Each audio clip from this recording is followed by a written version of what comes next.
Hello and good afternoon to all listeners. First of all, we would like to thank the Radio Koradi team for their availability in giving us this opportunity to spread the Gnostic teachings online, as well as having opened this Italian channel, for which the Venerable Master will no doubt be very grateful. Having said this, let's introduce ourselves. I am Lorena Hermosilla, and my husband is Gonzalo Garcia. We are a couple of Gnostic teachers of Spanish origin. We have been in Italy for almost 13 years now. For the first 3 years, we lived in Naples, where we opened the Gnostic school in that city. And for the past 10 years, we have been the directors of the Gnostic Academy Samael Aun Weor in Florence. This is the name that we have in Italy. But we are part of a bigger international institution called the Gnostic Society Samael Aun Weor. The international coordinators are Rafael Vargas and Leida Rodriguez, who were direct students of the Venerable Master of all Gnostics, Samael Aun Weor. The new Gnostic Academy of Florence is a legally registered non-profit organization. It is registered with the Department of Work and Pensions and also with the province of Florence. Our school's aim is that of studying and personally experimenting Gnosis. It does not seek any financial benefit or to create hierarchies of any kind.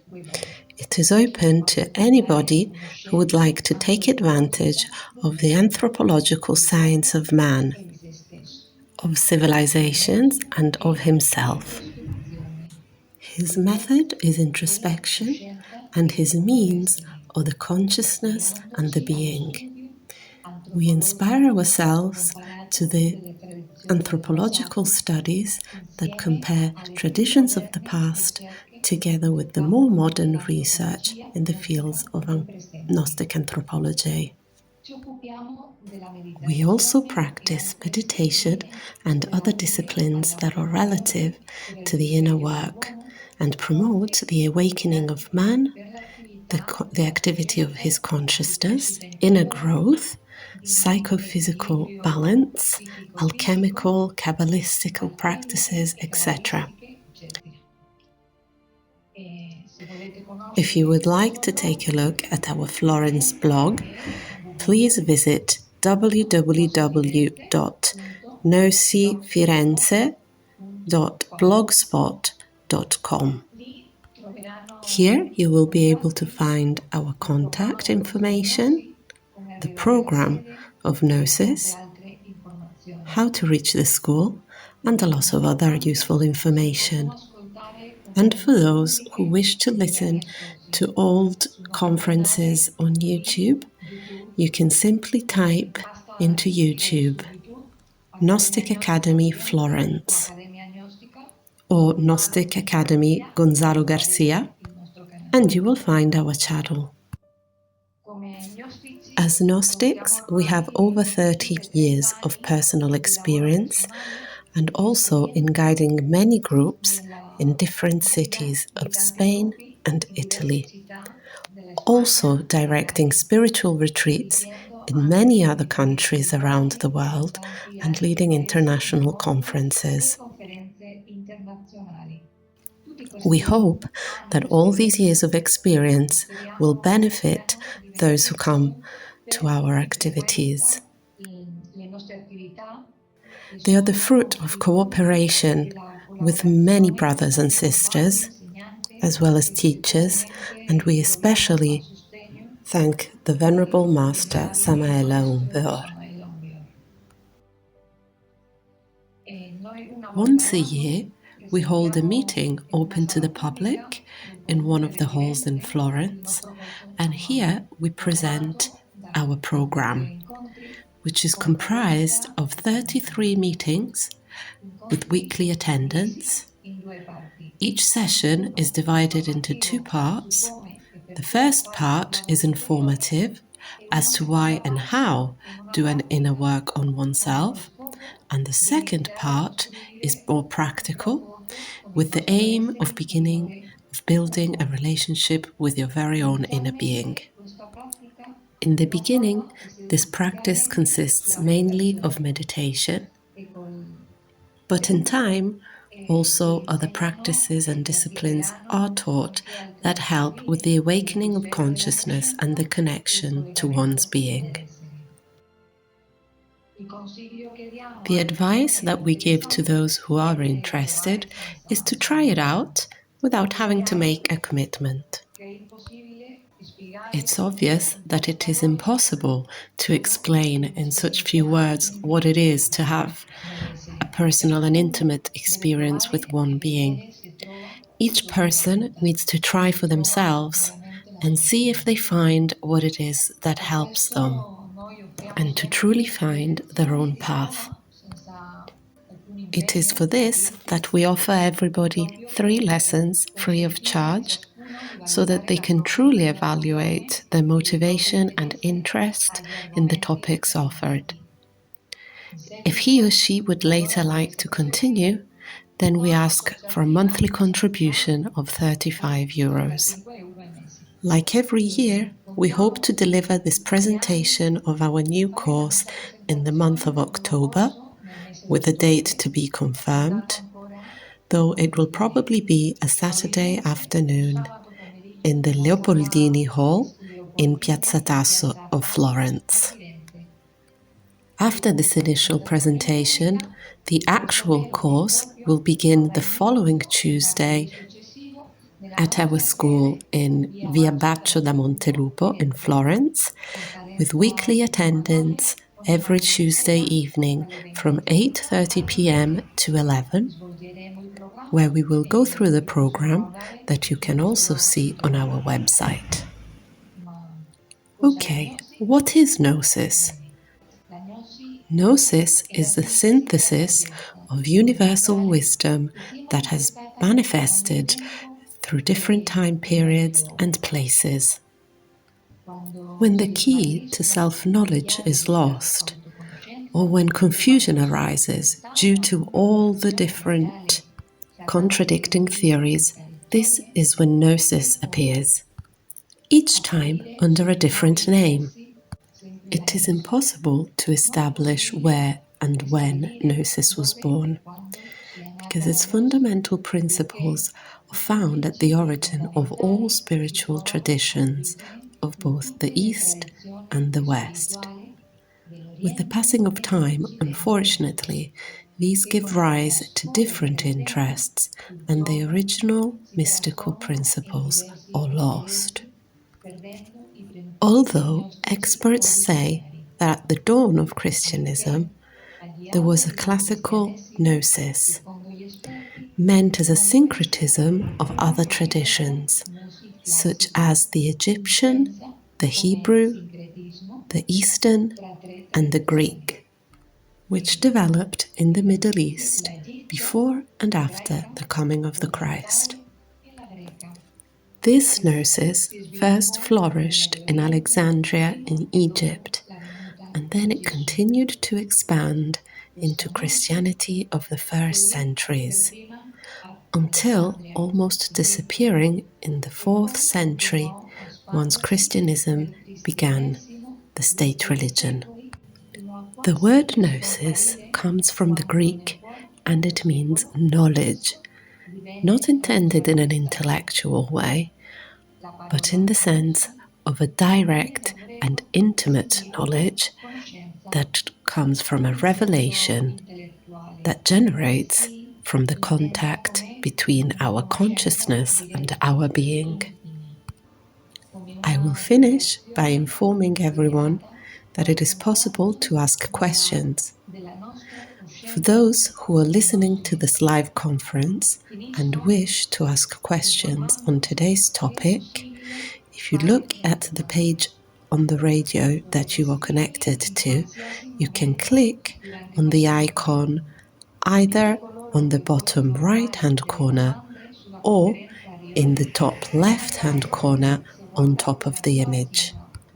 There is always an envelope icon on which you can click and send questions to which we will gladly answer at the end of this conference.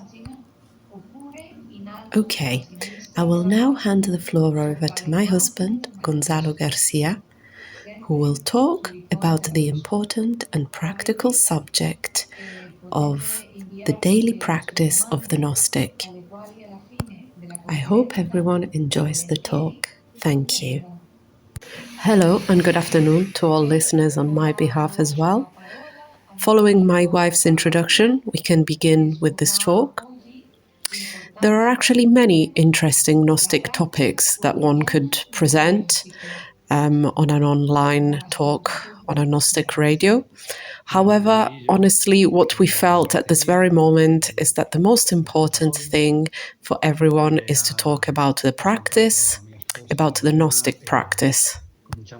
We are, of course, aware that this is the first Italian activity through Radio Koradi, and so this means that there will probably be some new people who come in contact with this teaching for the first time. These are the Gnostic teachings that have been brought forth again by our contemporary Gnostic master Samael Aun Weor. So it could seem that this is not the most ideal subject for this talk to introduce Gnosis and our school, the new Gnostic Academy, Samael Aun Weor of Florence.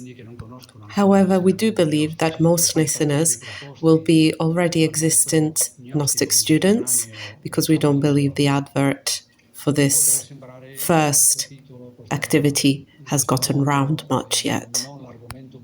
However, to tell the truth, it's also due to the times that we are living in that we prefer to go straight to the point, also for people who are beginning to have the first contact with this teaching. We prefer to go straight to the point and be practical, without talking about other things, because I do believe that there are many theories and speculation, too many. In fact, we can recall a quote from the Venerable Master that says, "Gnosis is lived in actions, it withers in abstractions, and it is difficult to find even in the most noble thoughts." Therefore, Gnosis is a praxis. It is practice and a personal experience lived through the consciousness. Gnosis is either lived as a practice, through experimentation, or it doesn't exist. There wouldn't be any Gnosis. It is not a doctrine or a moral. It is a personal and direct experience, as Lorena said, which with time it develops between the being, our true reality, and us as the consciousness of our being. So every sincere Gnostic person should have a daily practice in order to create this contact.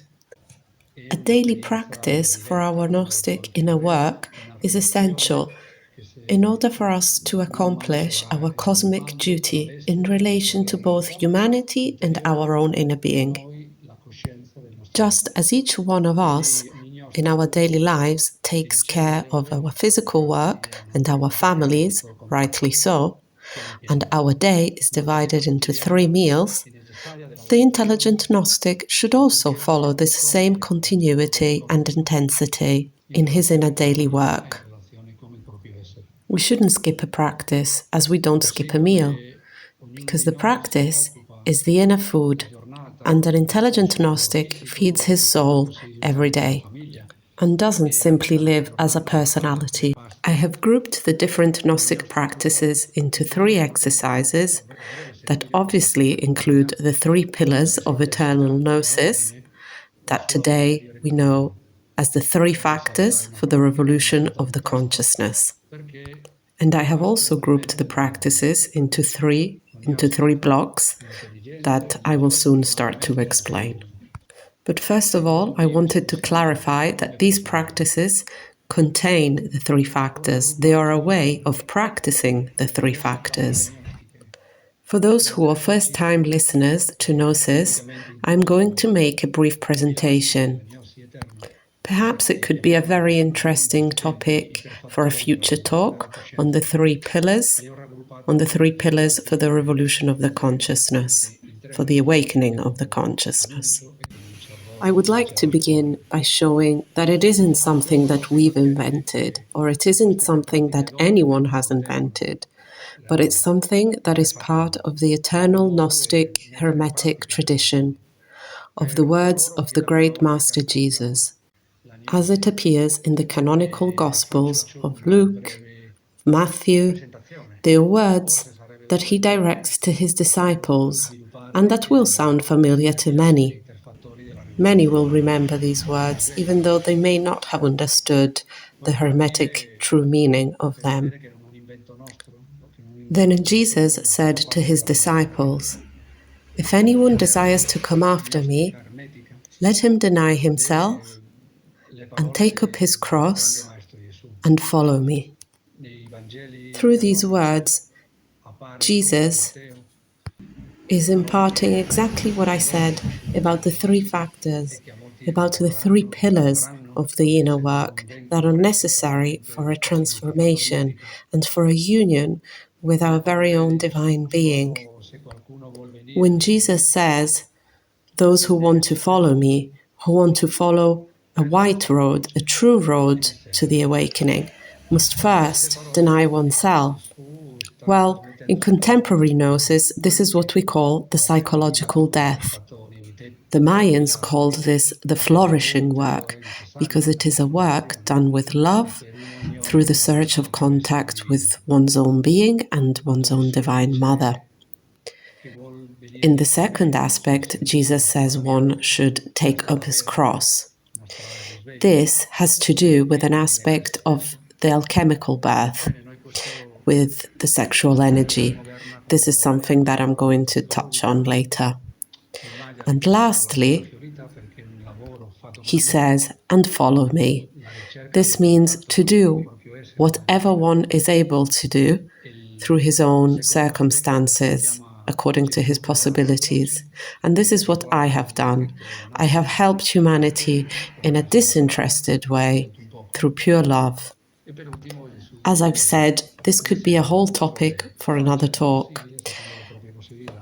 However, today's talk is connected to the three factors, so I wanted to briefly explain this and to touch people's consciousness directly. And I really hope that people will be able to perceive or intuitively perceive what we are talking about.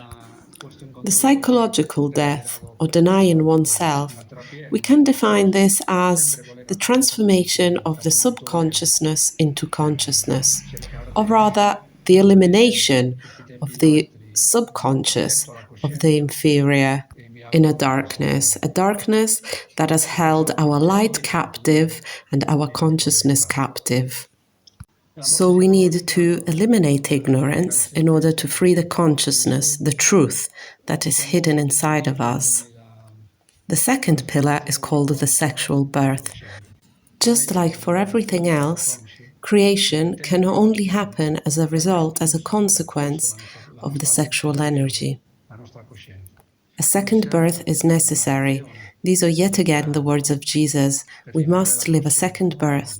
And this is through a process that I'm going to talk about later. The transmutation of the sexual energy.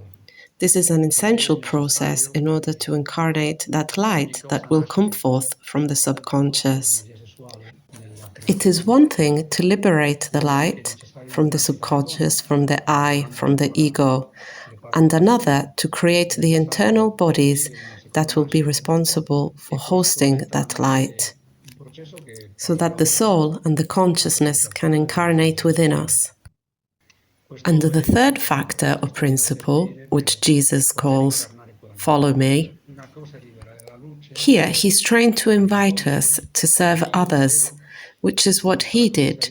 He served others in a disinterested and loving way. Well, this is fundamental because we don't want to fall into spiritual egoism. So the light arrives, it is incarnated, and then this light has to be donated in order to expand in a disinterested way. So these were the eternal principles that have gotten lost, or they were not well known or practiced. They were deviated, and this is why we should thank the Venerable Master Samael, because he has brought back these eternal principle of wisdom. Okay, it was very important for me to clarify this in this presentation, and to clarify that the 3 exercises of the whole of the Gnostic discipline that I'm now going to comment on contain within themselves these very same 3 factors. Okay, I am now going to go through the 3 exercises that I believe should be part of the daily practice of every Gnostic. Remembrance of the being and daily transmutation, meditation, and death from moment to moment, and the night practices, such as astral projection and the vigils. It's probably going to be impossible to go into these 3 practices into this first part of the conference. So we have agreed with the Radio Koradi team that we'll do a second or possibly even a third part to this talk. We don't want to worry about time. Today's talk will last about an hour, including what we've already been through today. And at the end, we will leave some time for questions that we will gladly answer. Okay, I'm going to start with the first exercise, which is not an exercise that I have invented, but is in fact the first practice that Gnosis teaches. It's called the remembrance of the being. If there isn't remembrance of the being, this means that I am doing, I am thinking, I am feeling, I am acting, reacting. I can do everything through the personality, which is deceitful and false, or I can do everything to think, to act with the ego and the subconscious of our psychology. So to clarify, I'm actually not doing anything. I'm not doing anything with what I really am, with my true reality. I believe that I am doing, but I'm just deceiving myself, because the subconscious just keeps repeating itself and repeating the same actions, good or bad, from existence to existence. It is simply a repetition, a recurrence, without one even realizing. One thinks that he is living, he thinks that he is choosing and that he is thinking, but they are only aspects of one's own psyche that think for us. They feel for us, they act for us. So without remembrance of the being, there isn't anything new. There is no change. There is no change in circumstances, there's no growth, there's no awakening, there's nothing. So, where do we start from with the Gnostic teaching? Truly, it's a way of life. What is our being? Our being is our reality. It's our origin and our end. It's the most intimate and inner part of us. It's our Father. Every soul has an inner father, and every person has a father in heaven. To forget about the being is to live in oblivion, to live in amnesia. To live without the being is creating a separate entity, a false entity. To live without the being is not living, it's wasting time. To live without the being is denying ourselves the chance of love, and that life without love is not a life. To live without the being is to deny ourselves of true happiness and not of satisfaction of merely a whim or a desire. To live without the being means always missing a part of ourselves. And to live without the being means that you will always depend on what others think of you. Not having contact with the being means that you will be forever searching for the approval of others, which is very exhausting. To live without the being is the cause of the actual state of humanity that lives in this unconscious state, asleep, even though they may have their eyes open. So it doesn't really matter which name we give it. We call it the being, which is a wonderful expression. But what matters is that it is lived. It is not a word, a theory. I need to be able to be in contact with the being if I want to begin a true path to inner change. So this is the first practice.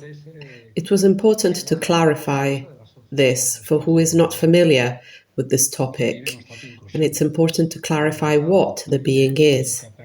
The relationship with him is slowly built. It's not something that happens suddenly. I need to discover and understand why I am interested in the being. I need to discover all those things that I have mentioned, that the being is love, happiness, peace, that the being is happy, just being. It's like when someone meets a man or a woman and falls in love. It happens slowly and gradually. And the same happens in our relationship with the being. The little love that we feel at the beginning grows with the love that he gives you back. That way you can love him more, and then he will love you even more. And that's how you get to live these moments of so much love that you feel as though your heart is going to explode because no more love can fit. This is a conquest. You allow yourself to be captured by him, and you capture him back. This is what one needs to discover because it is truly worth it.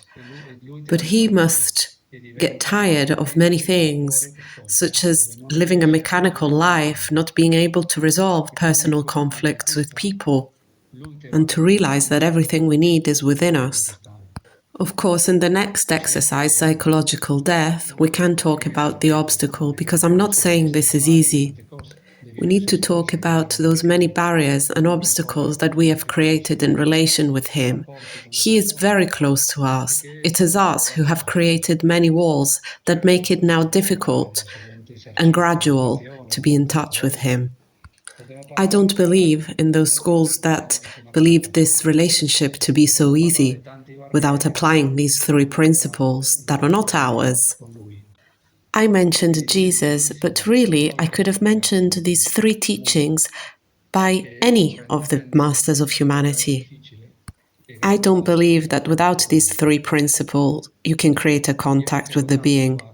It is, of course, an opinion. Everyone is free to believe whatever they want to. But without dying in yourself, without the person disappearing, I don't really believe in a personal spirituality, in a medium type of spirituality. We need to open ourselves to the Spirit, and that we go towards Him. We need to make room for Him. If there isn't a true transformation of one's own psychology and we see everything in color and everything is love and we are a wonderful person, then there is no more room. We remain in our opinion of ourselves that we are a wonderful person and there's no more space for him to work within us. You're not creating any space for him without what we call the denying oneself, as Jesus called it, or the psychological death. So the contact with the being is not only to find love. I mean, we can feel this in the moment that we are in contact with the being. There are also unforgettable experiences of ecstasy, but that lasts until a certain time. And immediately after that, our very own being shows us also our inner darkness. The experience is not only that of well-being and light. You may reach love, and then your being will show you what it is inside you that still separates you from love, what it is preventing you from loving even more. Or you may experience this the other way around, By first discovering the darkness, and then transforming this, you may reach love, light. But what I wanted to say is that light and darkness are part of every mystical experience. However big ecstasy may be in a mystical experience, the being will immediately show you the darkness afterwards, the darkness that separates you from it. But not because he wants to take ecstasy away from you, but it is because he wants to give you even bigger ecstasy in the future.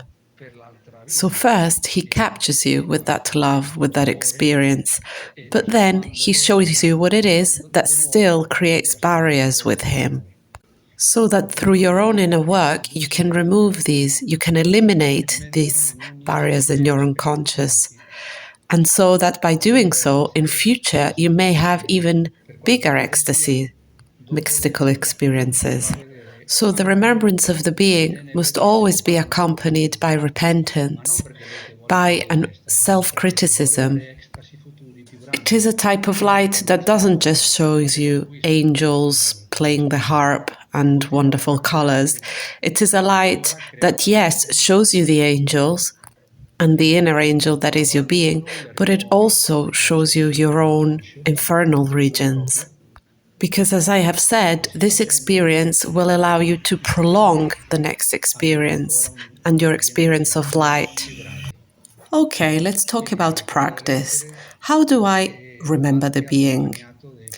One could say many things about this. I'm not sure which is the easiest way to communicate this to a person who is listening to a Gnostic talk for the first time. But probably, I believe most listeners will be existing Gnostic students. So first of all, you need to separate yourself from everything that you're not. In fact, the word remember may be misleading because it's not about remembering something that we've lived, but it is a true experience, a contact with a superior type of emotion. So if one wants to have this contact, to be in this state, we first need to separate from everything that we are not. Therefore, the personality, I am not this physical body, I am not the personality Gonzalo Garcia, Spanish, of a certain age, with a certain career, with a certain family. That is all temporary. So I need to put all of this aside. I don't reject it because it is useful. It serves as a tool for the being to do its work, both his own personal work and that for humanity. So it's not a rejection. It is putting aside in that moment everything that the being is not, and that could trick me. It could trick me into making me feel a certain person, a certain body, mind, a certain feeling, etc.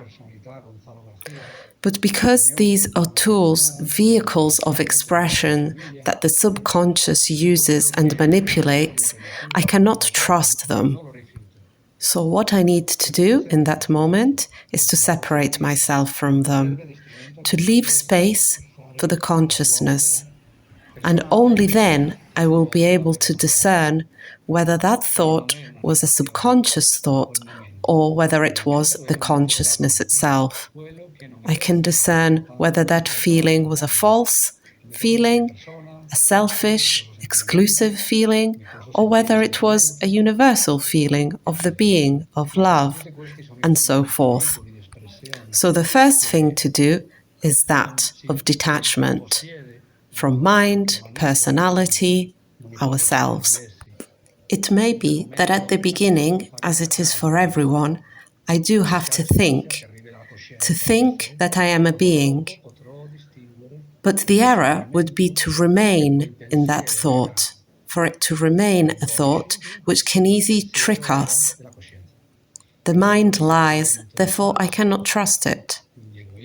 So if it is necessary for anyone to begin in that way, because they cannot be in remembrance of the being without thinking about it. The important thing is that that thought is transformed as soon as possible into a feeling. And you may say, oh, well, a feeling can also be misleading. Well, that feeling can also be transformed into a plea, meant as a sincere request in which we invite our own being to transform our inner state so that we can create that distance that allows us to live in that state of remembrance of the being, that we allow him to penetrate within us, even if it is only for an instant. This way, I can now experiment what it is to be in remembrance of the being, not just as a thought. The exercises one does to remain in remembrance of the being do change with the passing of time. Just like the example I have given about one that falls in love, slowly and gradually over the years, it doesn't cost you anything to be in that state of the remembrance of the being. Just like it doesn't cost anyone anything to think about those who they love, who are wives, husbands, parents. Does it cost you a great effort to think about your loved ones? Do you have to exert yourself to remember that your mother is alive or what she was doing? Or in my case, to think about my wife Lorena, where she might be, what she might be doing, that she exists, or she doesn't exist. Doubt shouldn't intervene as to whether the being exists or doesn't exist, whether it is a religious concept. If you are in love, all of this disappears. That is why a moment arrives where remembrance of the being is just something natural. And this all happens through practice. The practice of him capturing you and you allowing yourself to be captured by him. It is only thanks to practice. This is all I'm going to be talking about today. I don't want to talk about anything else. It is thanks to these practices that we fall more and more in love with the being, and it becomes more and more natural. One should also meditate on remembrance of the being. It's as though we have forgotten what we truly are. We want to live in a fantasy. We have forgotten who's created us and who is going to welcome us when this physical body perishes. We have forgotten he who has given us everything, who has given us intelligence, who has given us the opportunity to learn a profession, who has allowed us to get to know the people who are part of our lives. Nothing escapes the divine. Therefore, remembering the being becomes an intelligent way of life. Not religious, but intelligent. It is searching for truth, searching for that original principle. So it's about being an intelligent person. Otherwise, we would just be living in fantasy, in lie, in nothingness. The second part of this, let's call it first practice, is the transmutation of the sexual energy in our daily lives, which I'll go into in more detail a little bit later, but I wanted to make the connection between these two, because to me, transmuting is the way of connecting to my being. And when I connect to my being, I'm transmuting. So there are two things that cannot be separated. So although I may not be doing any specific exercises, which the Gnostics are already familiar with, different mantras or transmutation exercises, the fact alone of living within the presence of our being, of the divine, already produces a sublimation of your energy. And so I see these two as inseparable. One helps the other. I cannot transmute unless I am in remembrance of the being. And transmuting in the being makes my energy sublimate. Because the being is not a concept. As I have said, the being is love.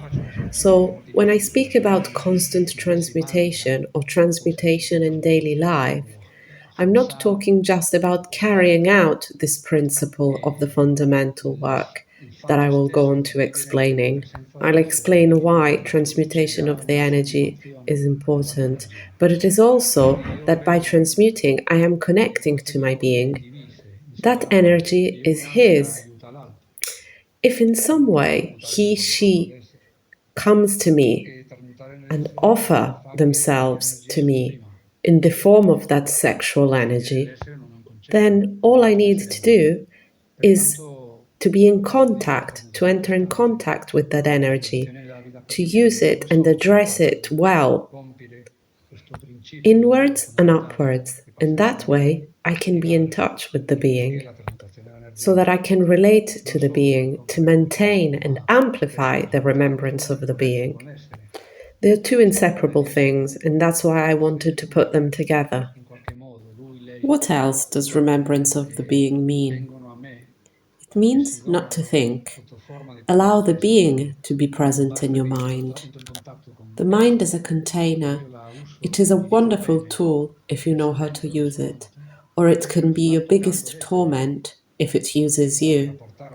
So either a mind that is serving the I, or a mind even without the I, but without being educated, it can be hell. If the mind is at the service of the being, then it is a blessing, because the mind is transparent. It is translucent. It is a vehicle where your own being can manifest. So another exercise to remember one's being, or exercises of contemplation, to look free of judgment, to contemplate by looking outside of a window, to contemplate while you're driving, walking, eating, working, without judging what you have in front of you. Whether it is a person, food, the work that you're carrying out, don't try to explain everything. Don't try to find explanations to everything. Let the being give the answers. Let the being teach you or educate you. You can learn something in every instant, whether you are alone or with someone else. Nature is incessantly talking to you because consciousness exists everywhere. Consciousness is everything. Why do we abstain from our own consciousness? Why do we not listen to it? It would allow us to get in contact with all other consciousness, to learn. Well, it is because nobody has taught us. It's not something that is taught by religion or in any school, unfortunately for these times. So the only thing we know how to do is how to relate to our personality, to relate to our physical personality and with a speculative mind, with feelings that we believe to be love, and therefore our poor consciousness, which is the true light, part of our being, just stays in a dark corner and is never given the opportunity to manifest. So we live a life, we believe that we are living, but we are not living as a soul, as a consciousness, because there is never enough space for the being to express itself in our different vehicles inside ourselves. So in order to remember the being, I have to eliminate or to make passive the personality, to make passive the mind, to make passive the feelings. So I am receptive. To deny oneself, said Jesus. Why do I need to be receptive? That's because if I am doing, I am only making mistakes. I am repeating the same mistakes that I made in the previous life and the one before that. And I will never leave the wheel of samsara, life, death, positive karma, negative karma, and I never break this mechanical process. Truth must come forth. So to remember the being is to address oneself towards eternal things. How can I not think? How can I not feel? What do I do? Okay, let's see if this helps. Address mind, heart, feeling, attention to eternal things, to that which never ends, never perishes, never dies.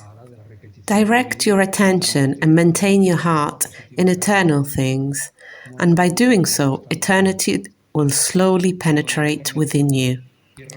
But if you keep your feelings, your body busy in things that will perish, then you will also perish.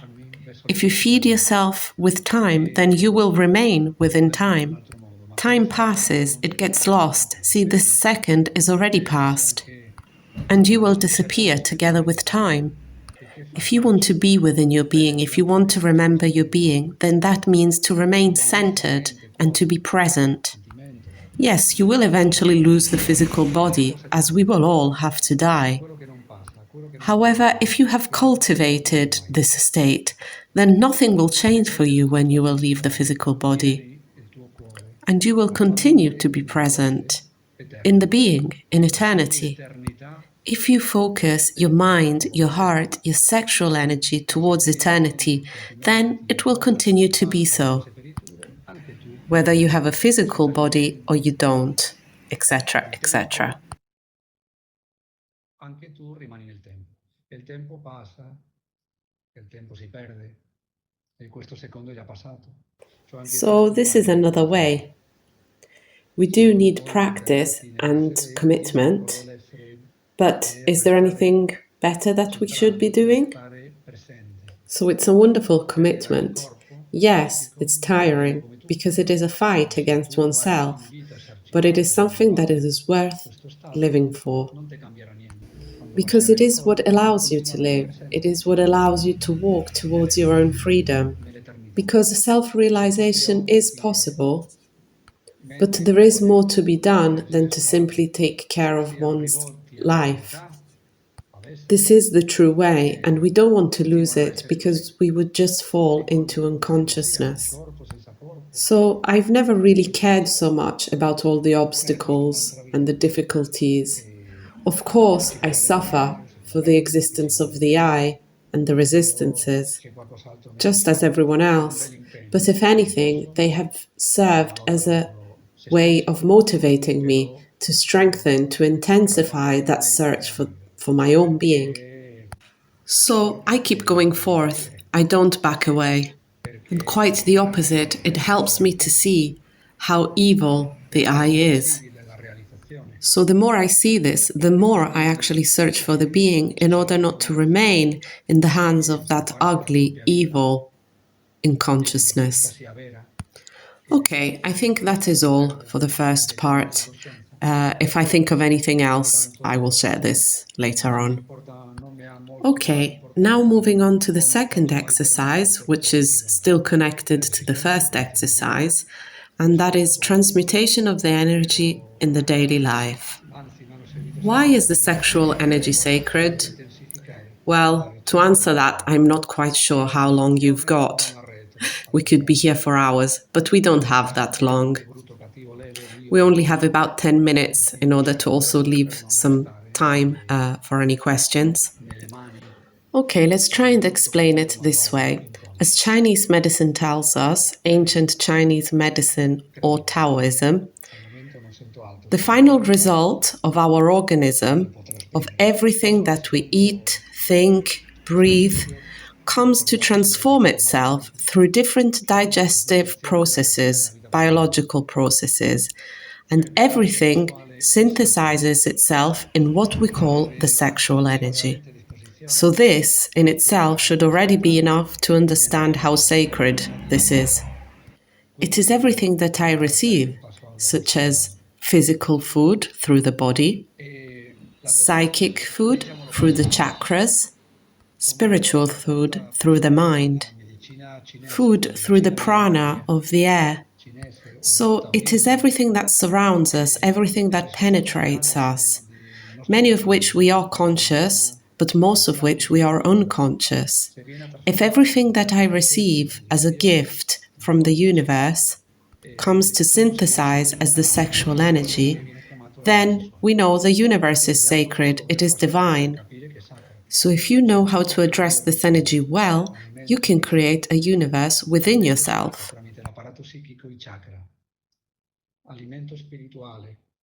We can make this universe conscious, because it's true to say that if there is a universe, there is consciousness, but we care little about speculative theoretical philosophy. In Gnosis, What we are interested in is lived experience, a personal and direct experience. Otherwise, it just remains as a nice philosophy, which is not Gnosis objective. So this is already one of the explanations. I could mention or quote many masters of the alchemical tradition, sexual alchemy, or of the Hermetic tradition. I will only mention one, who was the founder of Hermetism, Hermes Trismegistus. Hermes Trismegistus says, when talking about sexual energy, that this is the whole most strong strength of all strength. So whoever misuses the sexual energy that's not connected to the spirit, and I'm not talking about the tantra that you hear about these days. Unfortunately, everything is deviated these days, and I'm not talking about the tantra that you find in books, magazines, that is now deviated. I'm talking about a Gnostic sexuality. So the correct use, a sublimation, a transmutation of the energy. Okay, we probably have to stop here due to the time constraints. However, if we are able to transmit as to why this energy is so important and sacred, this is already a lot. So there are certain exercises which are linked to breathing, and I'm not talking about the world of yoga or other breathing exercises. There are certain breathing exercises and mantras with the being, with the Divine Mother, which is the feminine aspect of our being, that allow us to address this energy, this sacred sexual energy, inwards and upwards. And the energy rises through those channels that many ancient traditions have taught us. They are energetic channels that are part of our occult anatomy. And through these, the divine energy can accumulate within us. And it will come to create perfect divine and spiritual vehicles where one's own being can incarnate. The reason it cannot incarnate within us now is because we have only one physical, one energetic body, and the voltage or the potency of love of it is so big that our body would not be able to withstand that. So it is essential that one creates Bethlehem's manger, that one creates the tower of fire, containers of spiritual nature that are able, thanks to the coagulation of the sexual energy, to welcome the sacred being. So this is why Hermes Trismegistus, founder of Hermetic practices, father of alchemy and Hermetic science, he said that the sexual energy is the whole most strong strength of all strength. So whoever doesn't have a good relation with that energy and exclusively uses it to reproduce or as a sport or as a way of having fun, as an animal instinct, would not have any strength. He may have physical strength, but no spiritual strength. He won't have strength to fight his own karma, or strength to fight the daily problems that arise. No strength to fight oneself, and therefore to go along a spiritual path. The I, the subconscious, will have stolen that person's energy, and so that person will eventually give up. This is what in the initiatic world we call the guardian of the threshold. So that person will be listening to these teachings and saying to himself, it's not for me, I don't feel ready, I don't understand it, I can't do it, because he has no strength. And why doesn't he have any strength? Because he is not able to transmute the sexual energy, which is the strong strength of all strength.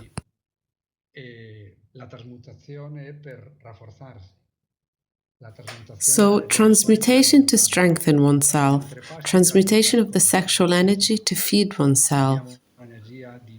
Just as we have 3 meals a day to feed the physical body, we have the sexual energy to feed all of our internal bodies or to create them.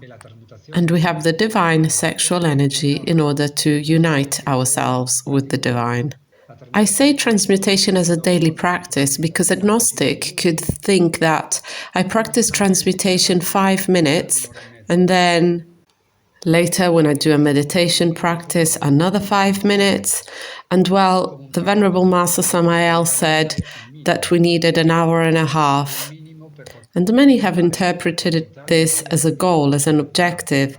But I say that that hour and a half is a very minimum in order to transmute the quantity of energy that every day is donated to us through food, air, that we receive through the chakras. So that hour and a half is really in order for us not to have too many problems, so that all that energy is not stolen by the I, the unconscious, that then creates 1,000 problems for us. And that's where we feel inclined to do this, to do that. We can't be still. We have appetite or need to do other things. We have so much energy that we waste it. So we feel we need to put that energy somewhere. And why? That's why, because you don't know how to sublimate that energy. So that hour and a half is the bare minimum in order to spiritually survive. And why put a limit to something that is atemporal? For the Logos that sends us this energy continuously, why shouldn't we transmute continuously? That would be the normal thing.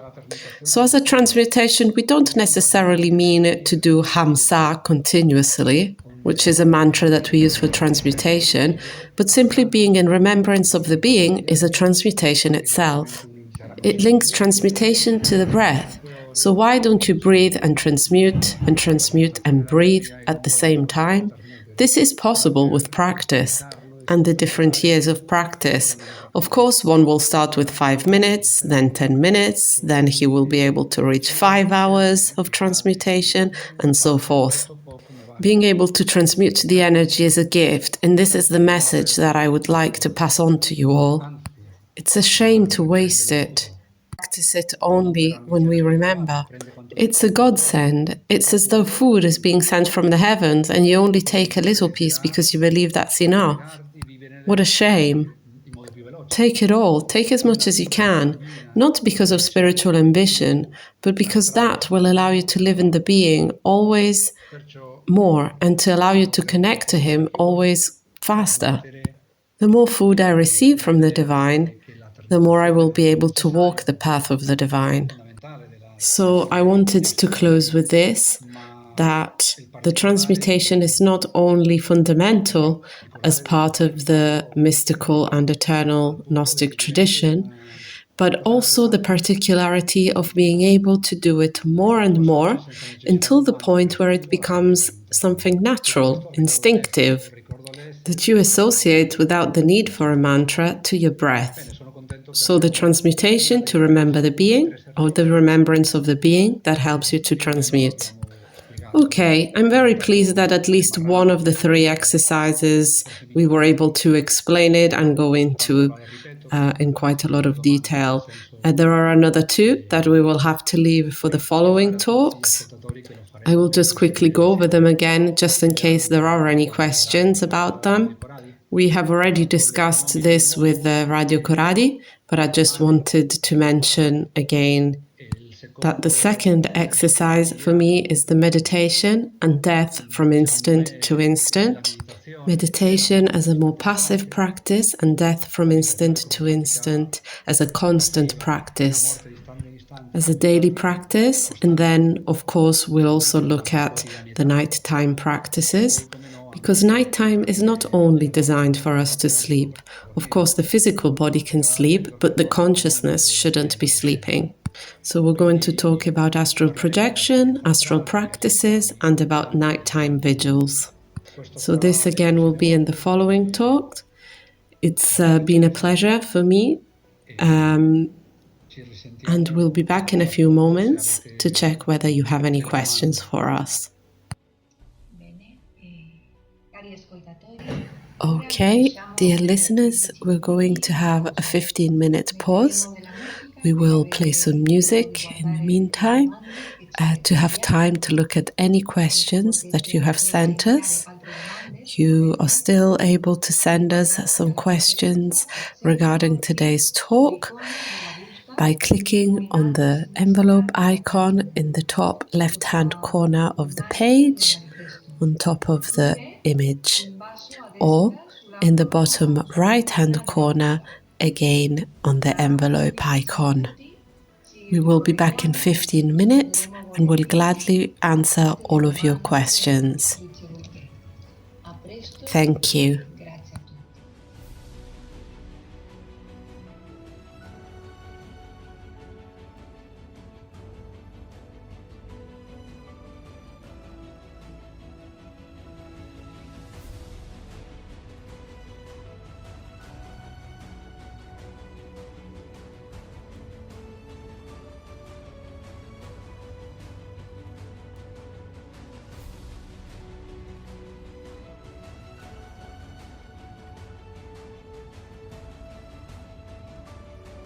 Okay, we're going to restart the talk.